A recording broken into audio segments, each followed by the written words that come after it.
What's up guys, I'm Phoenix Master 1 and finishing my ADHD backlog, I've got a unit review and builds guide for Duo Sanaki, Ninja Zelgius, Reina and Heather. So Duo Sanaki is a red mage cavalier with radiant scrolls as her preferred weapon.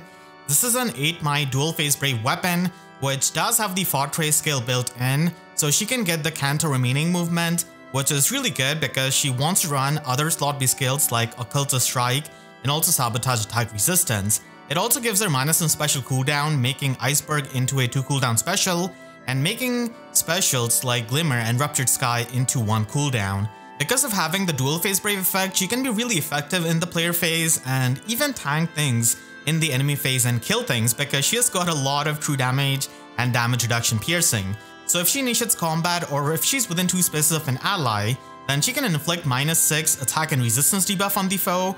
And she has got the better dominance built in her weapon, which is kind of similar to what we have seen before on Yoon's Refined. So it is pretty much going to be taking the highest total debuffs on target and the 2 spaces of the target. So even if the target has got some kind of debuff neutralization, if they are within 2 spaces of any kind of ally, then it is going to be taking the debuffs from that ally of theirs. So this way you're able to get consistent true damage, and you can also pierce through the damage reduction of the foe by having this value multiplied by 4. So if you have got 25 total debuffs on the foe, then you're going to be able to get the 100% damage reduction piercing, which is pretty insane for a cavalry mage that doesn't really rely on her specials to pierce the damage reduction.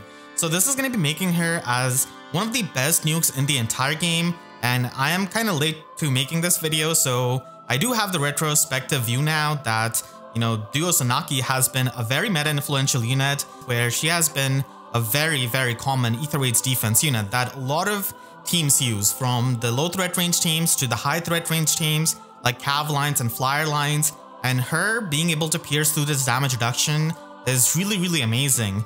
And she's often seen with Winter Yunaka because Yunaka can also pierce through the damage reduction, so Radiant Scrolls is an incredibly good weapon for her.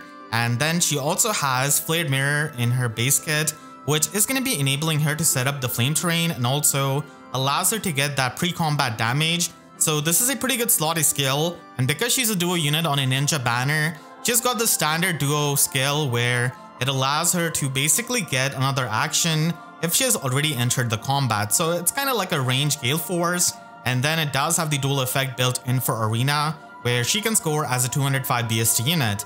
And Duo Sanaki is going to be hitting really hard with that base 47 attack, and also she's got the high base 47 resistance, so she's easily able to make use of the Sabotage skill and also the Ploy skill that she comes with. The way you tank Duo Sanaki is pretty much by having the debuff neutralization status from Peony or Garrick and then being away from her allies and not giving her any kind of way of getting the damage reduction piercing. But unfortunately not a lot of tanks can do that, and they still have the condition in their weapon where they have to be near any kind of ally in 2 spaces to get the effects in the enemy phase. But many of the modern tanks like Legendary Seller for example can be 3 spaces away from his allies and get the debuff neutralization status and still tank Duo Sanaki. So she's a really solid unit that comes with an amazing kit, and if you want to run her on a budget, then you can simply give her Still Water as the Sacred Seal because she does have 2 skills that depend on the visible resistance check. So this is something that you can run while still enjoying the pre-combat damage of Flared Mirror, and then you can run Glimmer as the special because she's going to be debuffing the enemies for quite a lot, and she also has very high attack stats. So Glimmer becomes an amazing special that you can run, and if you're going to be using her in Aether Raids defense, then you can run her with Hardy Bearing Sacred Seal so that you don't get Vantage swept by something like Brave Marth. So having the Sacred Seal is going to be helping you with her damage reduction piercing, and Occultist Strike is something you can run in her slot piece so that you can stack up the pre-combat damage. And as of making this video, there's no counter to the pre-combat damage, so you can go absolutely wild with something like this. And if you're going to be using her in Summoner Duels or Aether Raids offense, then you can run a non-standard build, which is pretty fun, in form of Close Salvo and Fury 3 Sacred Seal. So in a single round of combat, you're going to be able to fall into the Vantage range, and because Sanaki has got the enemy phase brave weapon, she's going to be able to trigger her special and also pierce through the damage reduction, and she also gets a lot of true damage. So this way she can actually Vantage sweep the enemies many times if they lack any kind of Hardy Bearing Sacred Seal unit, and she's able to do this in Summoner Duels as well if you're going to be using her. So even though this is not her best build, it is still something that she can do because of her amazing and flexible weapon. And finally, if you do plus and merge her, then she can function as a really amazing arena unit with that pre-combat damage, the Brave effect, and also her duo skill, which does allow you to easily hit and run. And because she has got the counter remaining movement, if you expend all of your movement and then use her duo skill, then she's going to be able to retreat all 3 spaces, which is really good. And if you've used Ninja Korin, then you already know how it goes, but you can do this while setting up the flame terrain with Flared Mirror. Ninja Zelgius is a lance armor with very high attack stat at base 47 with a super boon, and he has got Scarlet Spear as his preferred weapon. This is 11 my dual phase brave weapon that gives him -1 special cooldown, making Lightless Luna as a 2 cooldown special, and in start of combat, if his HP is at or above 25%, then he's able to inflict -X attack debuff on the foe and also get +X attack in the combat for himself. So this depends on 25% of foe's visible attack stat subtracted by 2. So if the enemy has got the 72 visible attack, then you're going to be able to get the max 16 attack debuff on the foe. So this is really good as a safe tank and as an armor unit, and because he has got this kind of dual phase brave weapon, getting any kind of extra attack in the combat is amazing. He also gets 30% damage reduction in the combat, so this is not just the damage reduction on the first hit, but also throughout, and it is not going to be giving you any kind of damage reduction against the AoE specials. He also heals up 7 HP after the combat, which does help with the HP threshold of his weapon and with all of the pre-combat damage that we've got. So overall, this is a pretty simple weapon, but it is really effective, and it makes Zelgius into one of the best safe tanks that we have got in the game.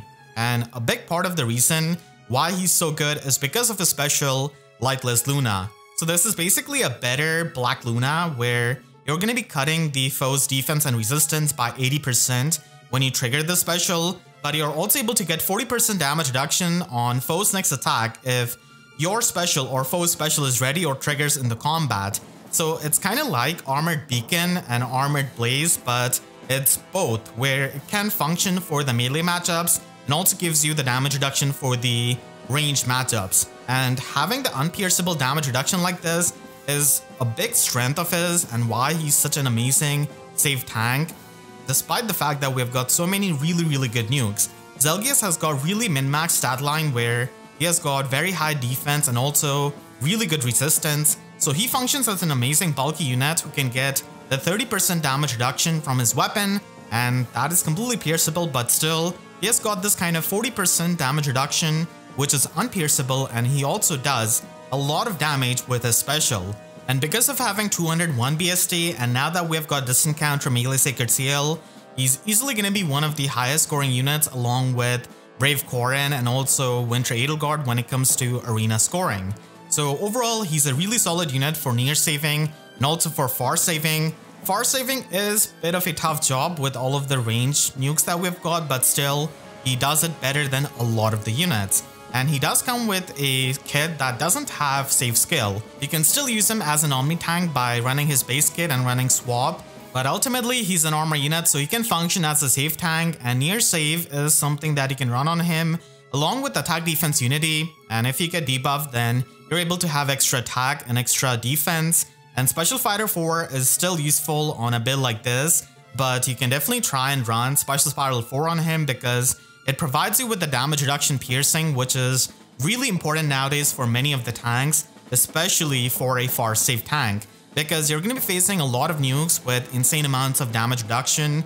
So he already has a very hard hitting special and a brave weapon. So being able to pierce the damage reduction is really good, and then you can just easily loop it. So you can run that along with attack resistance unity and the new Distant Counter Melee Sacred Seal. So it does allow you to run other slotty skills which can give you another effect. You can also use him with Weaving Fighter, and he's easily one of the best Weaving Fighter users because of his brave weapon and the fact that he's so slow. And he's a monster with Weaving Fighter because in the matchups where the enemy cannot pierce the damage reduction, he can be extremely tanky with the damage reduction from Weaving Fighter and also his Scarlet Spear stacking up, and then you also have the unpierceable damage reduction of Lightless Luna. So this is going to be an amazing slot B skill for him, and he can run him with Special Fighter, where you can still get the guard effect and these special charges. So you're going to be able to retaliate back with Lightless Luna and do a lot of damage. You can also use him in Aether Raids defense as a premier, near safe tank, and even as a far safe tank.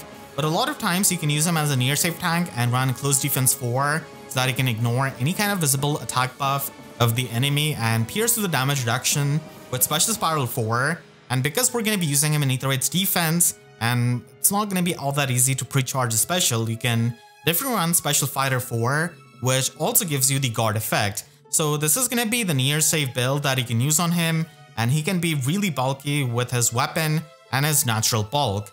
Finally, if you do plus and merge him, then he's going to be the highest scoring unit along with Brave Corrin and also Winter Edelgard. So you can run Fire Flood Boost 3 to get some extra HP and extra bulk and run him with a far safe build. And because he is so bulky, he's easily going to be able to far safe tank even a lot of threats in arena. And this encounter melee Sacred Seal is really important so that he can reach the highest scoring.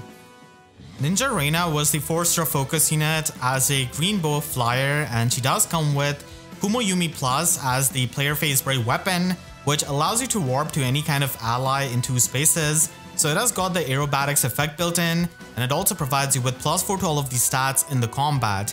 It doesn't really have any kind of penalty like the other ninja weapons, so that is pretty good, and this can definitely function as a budget weapon. But if you're going to be investing heavily into her, then there are definitely other weapons that you can run. And when it comes to her stats, her offensive stat spread is pretty good for a 4-star focus unit with 43 base attack and 45 base speed. And she does come with attack speed cash 3 at 4-star and speed defense rain at 5-star. So she does provide some good fodder and can also function as a pretty solid unit if you do invest heavily into her. But if you're just going to be running her on a budget, then Desperation 3 is something that you can run with this kind of player phase brave weapon and run Blade Session Sacred Seal to get the most offenses.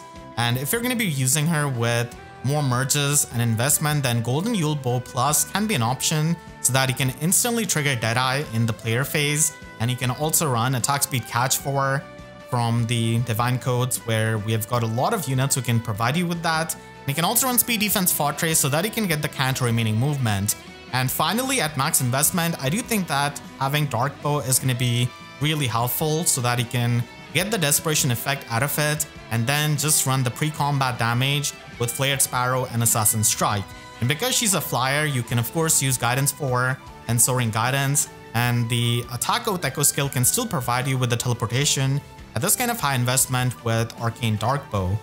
Ninja Heather is a green dagger infantry unit with Spy Shuriken as a player phase 9 might weapon. It also provides her with -1 special cooldown, so lethality becomes a 3 cooldown special, and instead of combat, if her HP is at or above 25%, then she can get +5 to all of her stats. And she also functions as an amazing rally bot, because if a rally assist skill is used by her or targets her, then she can give herself and the target ally the null follow-up status. You also inflict exposure on the foes in the cardinal direction of herself and the target ally, and she also gets an extra action if she uses a Ruse skill. This is of course only once per turn, but still, having the extra action makes her an amazing rally bot, and she does come with rally attack speed plus and also the tier 4 Ruse skill. So the tier 4 Ruse skill is something that we have got now to counter the Brattle Catria teams and the Winter Cordelia teams, so it can inflict -4 debuff on foe speed and defense in the combat, and also debuffs them for the visible status effect with Guard, Discord status, and also the new Schism status. I say new, but still, I'm kind of late to this banner review. So Schism status is going to be neutralizing the visible status effects of Triangle Attack, Dual Strike, and also Pathfinder. It doesn't really neutralize the innate effects. If you have something like Pathfinder on your original dagger or node, then it is not going to be neutralizing that, but only the visible status effects. So having this being available for a couple of months, I haven't really seen too many Ruse 4 users and even Ninja Heathers. I can pretty much count them on a single hand because I run a Brattle Catria team and I stay in Vault of Heaven every single week. And the reason why you don't really see that many Brattle Catria teams in Vault of Heaven is because there is still the threat of the existence of this skill, and hit and run has become a lot better. We also have monsters like Winter Edelgard who can easily Gale Force, so that's why you don't really see low threat range teams that much. But Ruse 4 users are not really as common as you'd think they would be, because you know, we have been taking on the Brattle Catter teams for a while, and we have got a lot of player face tools now. If you want to fodder her, then you can definitely try and run this on a mythic unit in your core. So Heather is going to be easily one of the best users of the Ruse 4 skill because of her Gold Serpent, and Mela can also function as a light mythic unit for the tanking by providing the Ruse support and also by giving out the isolation status. And Veil is also pretty helpful for tanking with her Drive Scout, so you pretty much want to run this on the supportive infantry units that are already going to be helping you with the tanking. On a budget, you can simply run her with Moonbow so that you can trigger it on her Brave attack, and then you can run Drive Speed as the slotsy skill and run the Feint Sacred Seal, which we don't really use that much, but because she's mainly a rally support unit, you can try and get the attack debuff on the enemy, and she does get 2 actions, so she can easily debuff multiple enemies at the same time. You can also run her with Infantry Pulse in Aether Raids offense if you're going to be using her mainly for the Ruse 4 skill. So this way you can maybe pre-charge Vital Astra or Godlike Reflexes of an Infantry Omni Tank, and then if you want to invest in her for her combat, then I do think that running Flash Barrow is really helpful with Time Pulse 4. So Lethality is going to be a 2 cooldown special which you can trigger on your Brave attack thanks to the special charges of Flash Barrow. So it is going to be an option that you can run on her, and Fleeting Echo is pretty much going to be her best attuned skill as of making this video. So I hope you all enjoyed this video. If you did, then make sure to leave a like and a comment. Helps tremendously, and if you really enjoyed, you could always support me directly by using super thanks down below or by becoming a YouTube member. And for more free videos, make sure to subscribe and hit the notification bell, because YouTube sub boxes are about as functional as tanking Duo Sanaki without debuff neutralization. So with that, I'll see you guys next time. Thank you so much for watching and have a great day.